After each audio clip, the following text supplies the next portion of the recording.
여러분 안녕하십니까? 박완신 교수입니다. 오늘은 제가 저술한 교회 행정론 신학대학 교재로 편에서 이제 각 신학대학에서 초교파적으로 장신대를 비롯해서 충신대, 또 서울신학대학, 각 성결교 신학대학이라든가 진례교, 감리교 신학대학에서 제 교재를 교과서로 또 사용한 바도 있습니다. 그래서 오늘 교회 행정에 대해서 전반적으로 개념부터 또 이제 조직 기획, 또 행정이라든가 또 커뮤니케이션, 리더십 이론, 이제 이번에는 교회 인사 및 재무 행정 중심으로 말씀을 드리고자 합니다. 이제 조직 관리, 인사, 재무 행정이 사실 중심이죠, 교회 행정에서는. 그래서 이렇게 이제 했습니다만은, 오늘 이제 제 저서에는, 교회 행정론 저서에는 이제 125페이지부터 159페이지까지 바로 이제 교회 인사체정에 관해서 설명을 하고 있습니다. 그리고 그 이하는 교회 여러 가지 교회 헌법이나 교회 법을 통해서 또 교회 실제 행정 사례들 중심으로 저술을 했습니다. 이제 교회 사례는 각 교회마다 다르기 때문에 저희는 제가 장로로 섬기는 소망교회 교회 행정 사례 중심으로 많이 저술했음을 여러분들에게 알려드립니다. 그래서 오늘은 교회 조직관리, 또 인사, 재무행정, 기획, 정책 이런 중심으로 여러분들에게 말씀을 드렸습니다만, 특별히 이 시간에는 교회 인사 및 재무행정에 관해서 여러분과 함께 말씀을 나누고자 합니다. 사실 인사가 만사라고 그러죠. 국가행정이나 지방자치행정이나 또 교회 행정에도 마찬가지입니다. 적재적소에 잘 배정을 해야 됩니다. 물론 교회 행정에서는 첫째는 믿음이죠. 첫째는 하나님 중심에, 정말 하나님 나라 실현을 위한 이런 믿음이 있어야 됩니다. 그러나 또 기왕이면 그 전문 분야 사람들을 그 부서에 임명을 하는 것이 또 더 효율적이죠. 예를 들면 음악 전문가들은 뭐 찬양대라든가 이런 데 또 배정을 해서 일을 하도록 하고, 또 저희 교회도 여러 가지 부서가 있습니다. 당회, 재직회, 교육부서.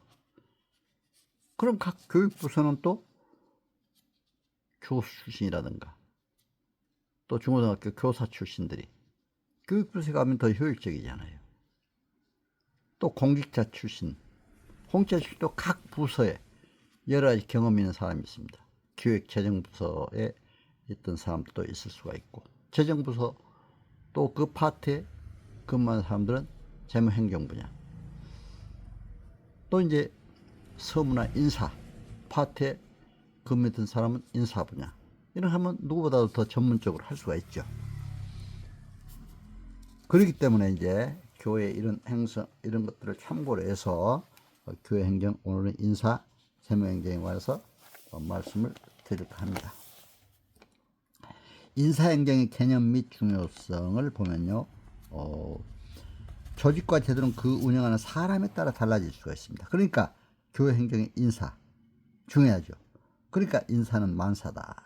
만사, 인사가 이제 중심이 돼야 한다. 그렇게 보통 얘기를 하고 있습니다. 근데 인사행정은 첫째, 젊고 활력 있는 인재를 계속 충원해서 행정 조직의 침체를 막아야 됩니다. 그런데 꼭 젊은 사람만 아니고 좀 나이 들어도 정말 리더십 있고 좋은 사람들도 시켜야죠. 그렇죠? 요즘에 실버 시대, 또 시니어 출신들 정말 잘 또 활용을 해야 됩니다. 그런 사람들이 또 소외되면 안 되잖아요. 그리고 이제 이런 그 활력 있는 인재를 잘 해서 또 이렇게 인재를 활용해야 되고, 둘째는 인간미를 상실하지 않도록 인간관계 중심의 관리를 해야 됩니다. 정말 인간관계를 잘하는 그런 사람들이 지도자가 돼야 된다. 셋째, 거대화 되어가는 조직 속에서 소속감과 인정감을 느끼며 이렇게 이제 일할 수 있는 사람이 돼야 됩니다. 넷째, 조직 내에서 개인 욕구가 공식적 목표에 의해서 침식당하지 않도록 통합하는 관리 기법을 잘 적용해 가야 됩니다. 그러니까 개인의 어떤 욕구도 있는 사람도 있어요. 근데 그 욕구가 너무 또 말살되면 안 되잖아요. 조직 관리를 해서. 그러나 조직과 그 개인 욕구도 어느 정도 이렇게 돼야 된다. 그러나 항상 우리는 교회 행정은 하나님 중심에, 하나님 나라의 확장에 기여하는 그런 인사가 이루어야 된다. 그래서 인사행정의 기능도 유능한 사람들을 공공기관에 흡수하여 이들에게 주요 업무를 부과 관리하게 하고 이들이 직무에 대하여 만족을 느끼도록 하는 것입니다. 공공조직의 인사관리는 사기업과 두 가지 면에서 차이를 나타내고 있습니다. 하나는 인력의 비시장성으로 결과를 평가하는 기준이 없다는 것입니다. 국가는 독점적으로 인력을 수요하는 수요 독점자라고 할 수가 있습니다. 하나는 법규에 의하여 강한 규제를 받고 있다는 것입니다. 국가행정 법행정입니다. 법률의 범위는 점차 확대돼 가고 있습니다. 우리 교회 행정은 우선 저는 항상 신앙적인, 그쪽 분야의 전문가들이지만 신앙적인 이런 측면에서 많이 고려해야 된다. 그래서 하나님이 중심 사람들이 잘 돼야 된다. 이렇게 볼 수가 있습니다. 일반 인사행정의 어떤 제도 변천을 잠깐 보면요. 이제 역관주의가 있었죠. 사람을 공직에 채용함에 있어서 어떤 당파성이라든가 개인적 충성심이라든가 지연, 학벌 이런 기준에 따라서 어떤 인사를 하는 거예요. 그건 역관주의라고 보통 얘기를 하고 있습니다. 전리품은 승자에 속한다 이런 말이 있잖아요. 그래서 이런 역관주의가 있다. 그런데 이제 역관주의 인사는 그게 참 적당한 건 아니죠. 그러나 이런 것들은 우리가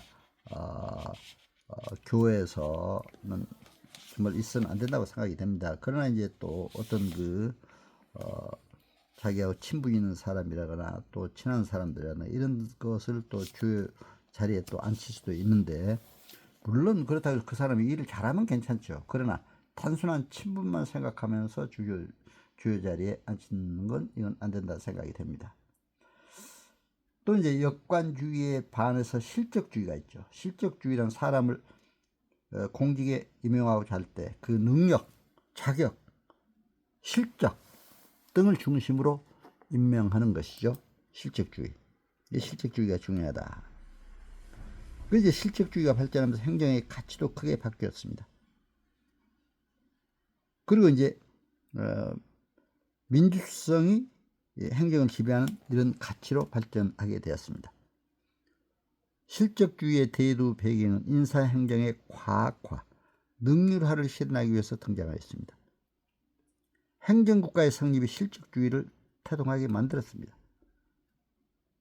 과거의 행정기능이 소극적이고 단순했다면 요즘은 행정기능이 행정권의 확대 강화 현상이 나타나고 있습니다.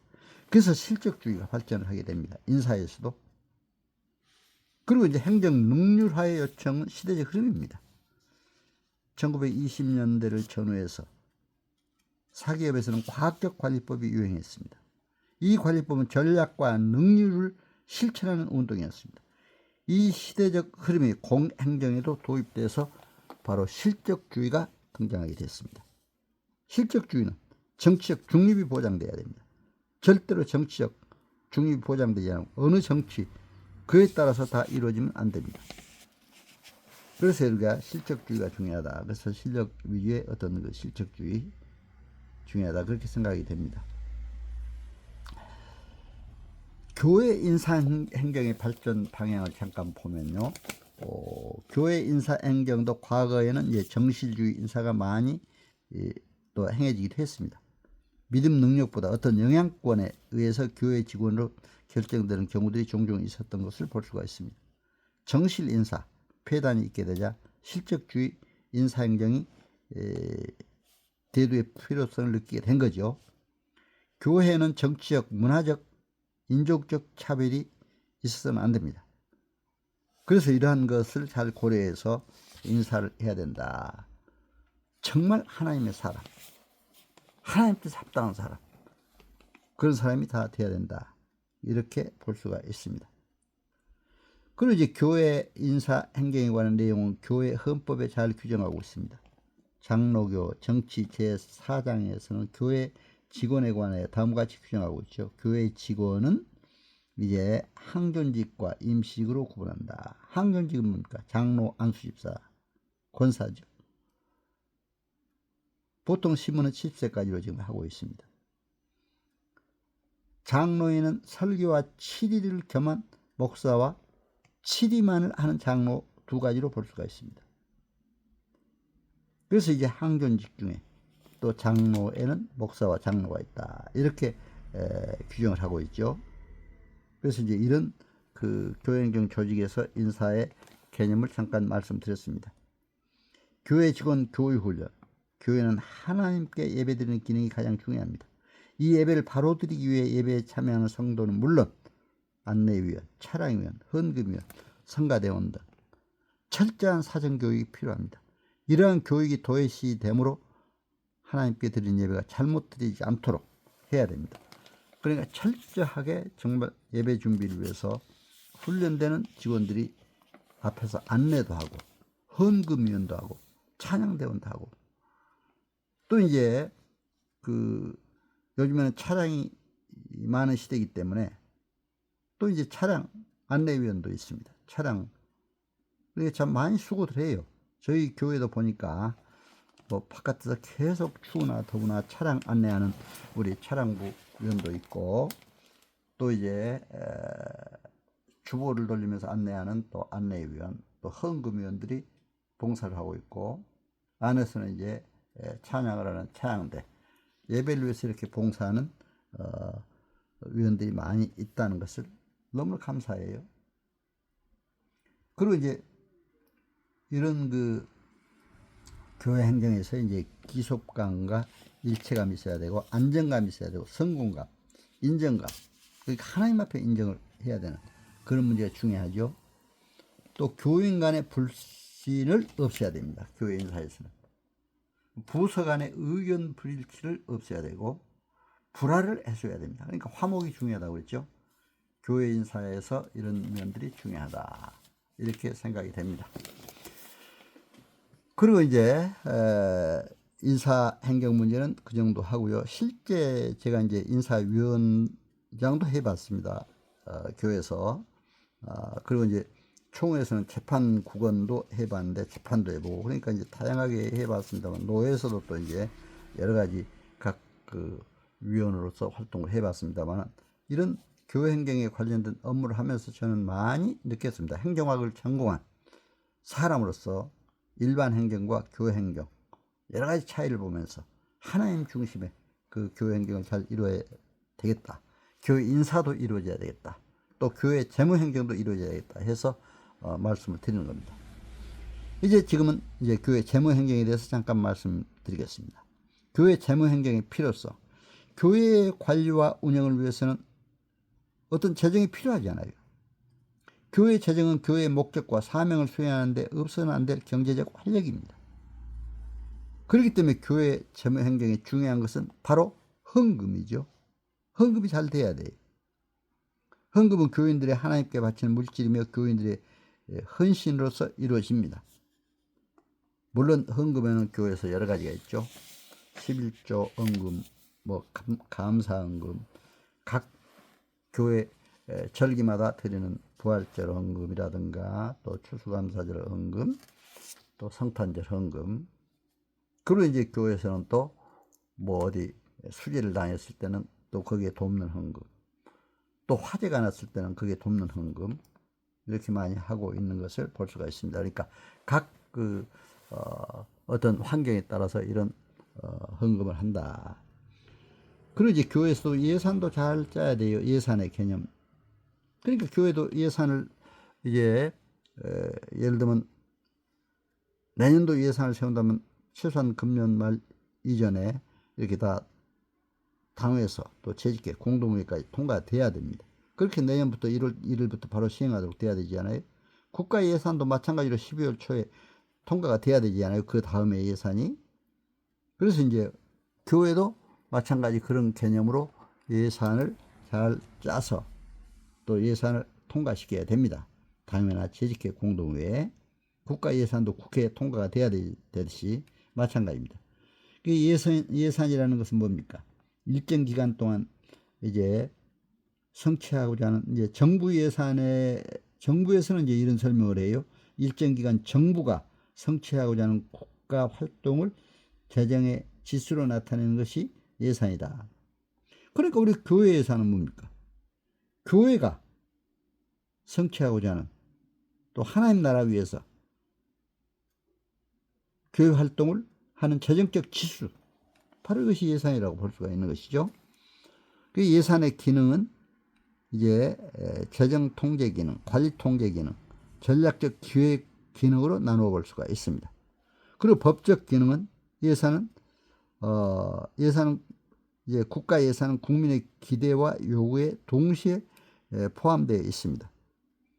우리 예산은 뭡니까? 교회 예산은, 교회 재정은 바로 하나님 나라 확장에 기여하는 예산이 되어야 됩니다.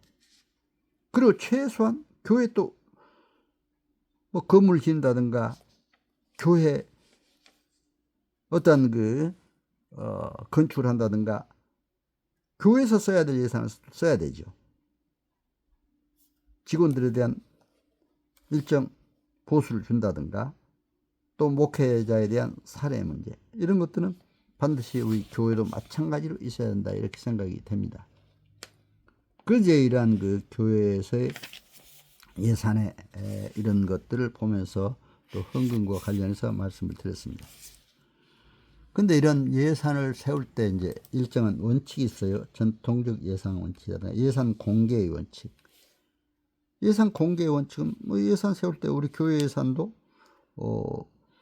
이제 당연히 재직회 공동회까지는 다 공개가 됩니다. 그러나 또 교회 예산을 외부에까지 다 공개할 수는 없잖아요. 그렇죠? 그러니까 이제 그런 건 참고로 우리가 해야 된다. 그래서 예산을 사전에 편성, 예산위원회 산다든가 이렇게 편성을 쭉 잘해가지고 또 당회, 재직회 또 통과시키고 이렇게 하는 절차를 밟아야 된다. 그래서 이제 이런 예산이 밟아지면은 또 예산 집행 과정에서도 각 부서가 배정받은 예산 범위 내에서 잘 집행을 하고 또 감사도 잘 받아야 되잖아요. 재명적인 예산의 편성부터 시작해서 또 이제 예산의 여러 가지 해서 결산을 하고 또 회계 감사까지 받는 이런 절차를 잘 가져야 된다, 이렇게 봅니다. 그리고 이제 오늘 이렇게 재무행정까지 해서 설명의 말씀을 드렸습니다만은 교회행정에 실제에 있어서는 이제 저희 여러 가지 법규가 있습니다. 교회행정의 저희 교단 총회에서는 대한예수교 장로의 신조라는 것이 있어요. 신구약 성경은 하나님의 말씀이 신앙과 행위에 대하여 정확무한 유일한 법칙이다, 이렇게 되어 있습니다. 그래서 이러한 유일한 법칙, 이거에 따라서 교회 행정도 이루어져야 된다, 이렇게 볼 수가 있습니다. 그리고 이제 교회 정의도 잘 그렇게 이제 설명을 하고 있어요. 7조에 보면은 하나님이 만민 중에 자기 백성을 택하여 그들로 무한하신 은혜와 지혜를 나타내신다. 이 무리가 하나님의 집이요 그리스도의 몸이며 성령의 전이다. 이 무리는 과거, 현재, 미래에 있는 성도들인데 이들을 가리켜 거룩한 공회, 곧 교회라고 한다, 이렇게 되어 있습니다. 교회의 구별은 두 가지로 보고 있는데 8조에 보이지 않는 교회와 보이는 교회. 보이지 않는 교회는 하나님만 아시는 교회예요. 보이는 교회는 온 세계에 산재한 교회입니다.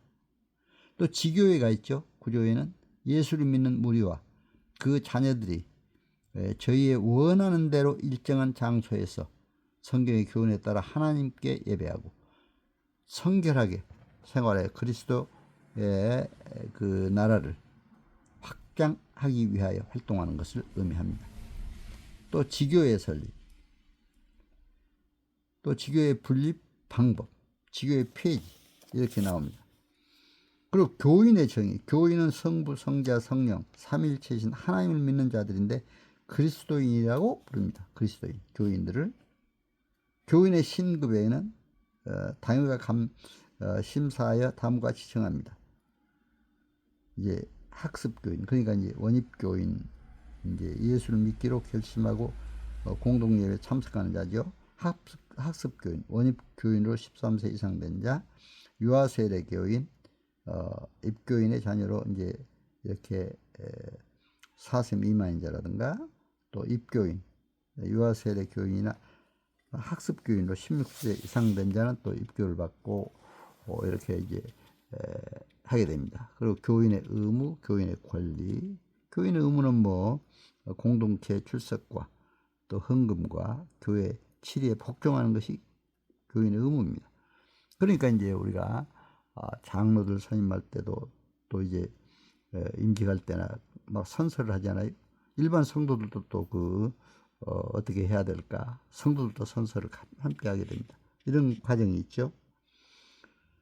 또 이제 교회 직원에는 21조에는 교회 직원은 항존직과 임시직으로 구분한다. 항존직은 장로, 안수집사, 권사이며 그 시문은 70세까지 이렇게 되어 있습니다.